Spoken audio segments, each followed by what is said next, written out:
2 மக்கபேயர் அதிகாரம் 2. முன்னர் விளக்கியபடி சிறிதளவு நெருப்பை நாடு கடத்தப்பட்டோர் எடுத்து செல்ல இறைவாக்கினர் எரேமியாவே ஆணையிட்டார் என்பது ஆவணங்களிலிருந்து தெரிய வருகிறது.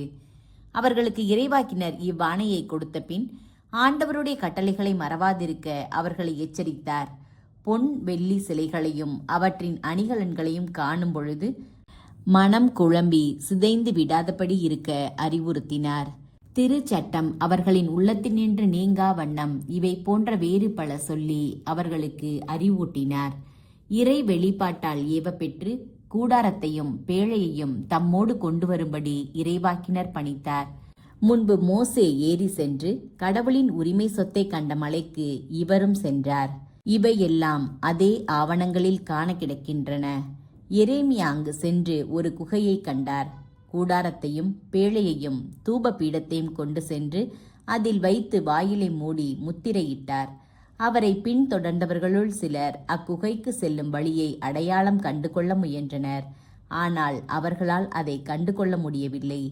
எரேமியா இதை அறிந்தபோது அவர்களை கடிந்து, கடவுள் தம் மக்களுக்கு இரக்கம் காட்டி மீண்டும் அவர்களை ஒன்று சேர்க்கும் வரை அந்த இடம் எவருக்கும் தெரியாதிருக்கட்டும். அப்போது ஆண்டவர் இதையெல்லாம் வெளிப்படுத்துவார். மோசே காலத்திலும் சிறப்பான முறையில் கோவிலில் அர்ப்பணிக்கப்படுமாறு சாலமோன் வேண்டிக் கொண்ட வேளையிலும் நிகழ்ந்தது போல் ஆண்டவருடைய மாட்சியும் முகிலும் தோன்றும் என்று கூறினார். மேலும் ஞானம் நிறை சாலமோன் கோவில் வேலை நிறைவுற்ற போது அர்ப்பணிப்பு பலி ஒப்பு கொடுத்தார். மோசே ஆண்டவரிடம் வேண்டிக் கொண்ட போது விண்ணகத்திலிருந்து நெருப்பு இறங்கி வந்து பலி பொருள்களை எரித்தது போல சாலமோனும் வேண்டிக் கொண்ட போது நெருப்பு இறங்கி வந்து எரிபலிகளை எரித்தது என்றும் அந்த ஆவணங்களில் குறிக்கப்பட்டுள்ளது.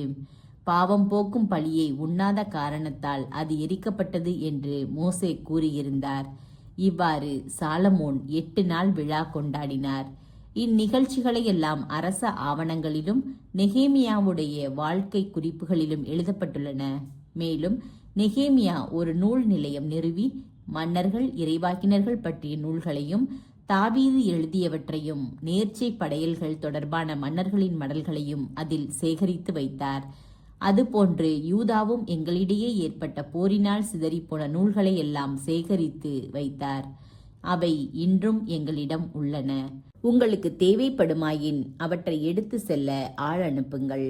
நாங்கள் கோவில் தூய்மைப்பாட்டு விழாவை கொண்டாட விருப்பத்தால் நீங்களும் அவ்விழாவை கொண்டாடும்படி கேட்டுக்கொள்ளவே உங்களுக்கு எழுதுகிறோம்.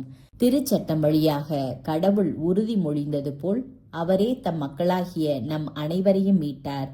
உரிமை சொத்து, ஆட்சி, குருத்துவம், கோவில், தூய்மைப்பாடு ஆகியவற்றை நம் எல்லாருக்கும் மீண்டும் அளித்தார். அவர் விரைவில் நம் மீது இரக்கம் கொள்வார் என்றும் வானத்தின் கீழ் உள்ள எல்லா இடங்களினின்றும் தமது தூய இல்லத்தில் நம்மை ஒன்று சேர்ப்பார் என்றும் அவரிடம் நாம் நம்பிக்கை கொண்டுள்ளோம். ஏனெனில் அவர் பெரும் தீங்குகளினின்று நம்மை விடுவித்துள்ளார், தம் இடத்தையும் தூய்மைப்படுத்தியுள்ளார். நூலாசிரியரின் முன்னுரை.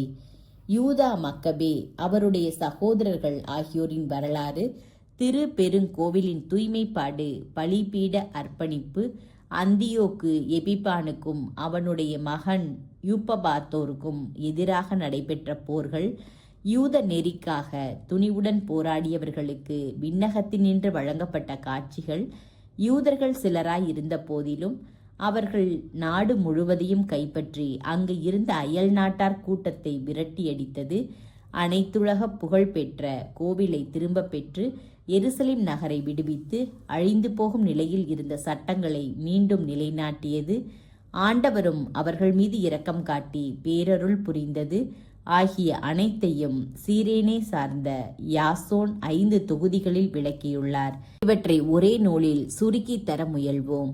இவற்றில் எண்ணற்ற புள்ளி விவரங்கள் காணப்படுகின்றன. வரலாற்று நிகழ்ச்சிகள் மிகுதியாக இருப்பதால் அந்நிகழ்ச்சி தொகுப்புகளில் ஆய்வு செய்ய விளைவோர் பெரும் இடர்பாடுகளை சந்திக்க நேரிடும். இவற்றை மனதில் கொண்டு படிக்க விரும்புவோருக்கு இந்நூல் மகிழ்ச்சி அளிக்கவும், மனப்பாடம் செய்ய விரும்புவோருக்கு எளிதாக அமையவும், அனைவருக்கும் பயன் தரவும் நாங்கள் கருத்தாய் இருந்தோம். சுருக்கி எழுதும் இக்கடினமான உழைப்பை மேற்கொண்ட எங்களுக்கு இது வியர்வை சிந்தி உறக்கம் இழக்க செய்யும் வேலையை அன்றி எளிதானது அல்ல. விருந்தினர்களை நிறைவு செய்யும்படி விருந்து ஏற்பாடு செய்வதைப் போன்றே இதுவும் கடினமானது. ஆயினும் பலரின் நன்றியுணர்வை பெறுவதற்காக நாங்கள் இக்கடினமான உழைப்பை மகிழ்வுடன் மேற்கொள்வோம். சரியான விவரங்களை சேகரிக்கும் பொறுப்பை வரலாற்று ஆசிரியருக்கு விட்டுவிட்டு அவற்றின் சுருக்கத்தை தருவதில் மட்டும் எங்கள் மனதை செலுத்துவோம். புது வீடு கட்டும் கட்டடக் கலைஞர் முழு அமைப்பிலும் கருத்தாய் இருக்க வேண்டும். ஆனால் அதற்கு வண்ணம் பூசி அழகுபடுத்துபவர் அதன் அழகுக்கு தேவையானதில் மட்டும் கவனம் செலுத்துவார். இதை போன்றதே எங்கள் பணியும் என்பது என் கருத்து. தாம் எழுதும் பொருளை தம்வயமாக்கி அதன் நிகழ்ச்சிகளை எல்லா கோணங்களில் இருந்தும் ஆய்வு செய்து விவரங்களின் மீது ஆழ்ந்த கவனம் செலுத்துவது வரலாற்று ஆசிரியரின் கடமை. ஆனால் வரலாற்றை சுருக்கி எழுதுபவருக்கு நிகழ்ச்சிகளை குறுக்கவும் விரிவான விளக்கங்களை விட்டுவிடவும் உரிமை உண்டு. ஆகவே மேலும் விரித்துரைக்காமல் வரலாற்றை எழுதத் தொடங்குவோம். முன்னுரையை நீளமாக்கி வரலாற்றையே சுருக்குவது அறிவின்மையாகும்.